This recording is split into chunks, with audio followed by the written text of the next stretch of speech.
ಕರ್ನಾಟಕ ರಾಜ್ಯದ ಬೆಳಗಾವಿ ಜಿಲ್ಲೆಯ ಬೆಳಗಾವಿ ನಗರದಿಂದ ಸುಮಾರು 15 ರಿಂದ 16 ಕಿಲೋಮೀಟರ್ ದೂರದಲ್ಲಿರುವ ಒಂದು ಎತ್ತರವಾದ ಬೆಟ್ಟದ ಮೇಲಿರುವ ರಾಜಹಂಸಗಡ ಕೋಟೆ ಇದು. ಇದನ್ನು ಎಳ್ಳೂರು ಕೋಟೆ ಅಂತಾನೂ ಕರೀತಾರೆ.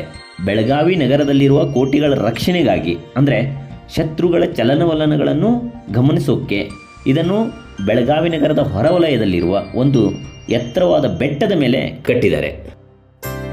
ಇದನ್ನು ಸುಮಾರು 17ನೇ ಶತಮಾನದಲ್ಲಿ ವಿಶೇಷವಾದ ವಿನ್ಯಾಸದೊಂದಿಗೆ ವಿಭಿನ್ನವಾಗಿ ಮರಾಠರು ಕಟ್ಟಿದ್ದಾರೆ ಅಂತಲೂ ಹೇಳಲಾಗುತ್ತೆ. ಹಾಗೆ ಇದನ್ನು ರಟ್ಟರು ಕಟ್ಟಿದ್ದಾರೆ ಅಂತಲೂ ಹೇಳಲಾಗುತ್ತೆ.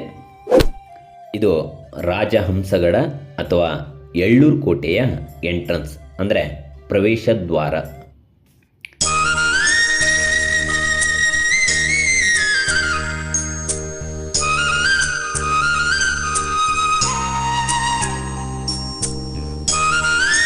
ಇಲ್ಲಿಂದಲೇ ನಾವು ಒಳಗೆ ಹೋಗಬೇಕು.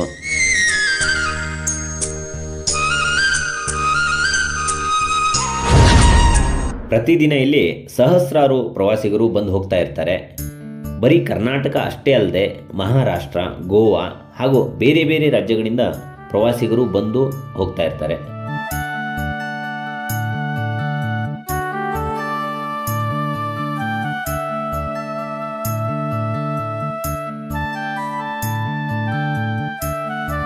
ಹೀಗೆ ನಾವು ಇಲ್ಲಿಂದ ಒಳಗಡೆ ಹೋದರೆ ಸಿದ್ದೇಶ್ವರ ದೇವಸ್ಥಾನಕ್ಕೆ ಹೋಗ್ತೇವೆ. ಇದು ನೋಡಿ ಸಿದ್ದೇಶ್ವರ ದೇವಸ್ಥಾನ. ಸಿದ್ದೇಶ್ವರ ದೇವಸ್ಥಾನದ ಎದುರಲ್ಲೇ ಬಸವಣ್ಣ. ಹಿಂದೆ ಬ್ರಿಟಿಷರು ಈ ಬಸವಣ್ಣನ ರುಂಡವನ್ನು ಬೇರ್ಪಡಿಸಿ ಬೆಟ್ಟದಿಂದ ಕೆಳಗೆಸ್ತಿದ್ದರಂತೆ. ಅದನ್ನು ಯಾರೋ ಒಬ್ಬ ವ್ಯಕ್ತಿ ಯಾರಿಗೂ ಗೊತ್ತಾಗದೇ ಇರುವ ಹಾಗೆ ತಂದು ಮೊದಲು ಹೇಗಿತ್ತೋ ಹಾಗೆ ಜೋಡಿಸಿದ್ನಂತೆ.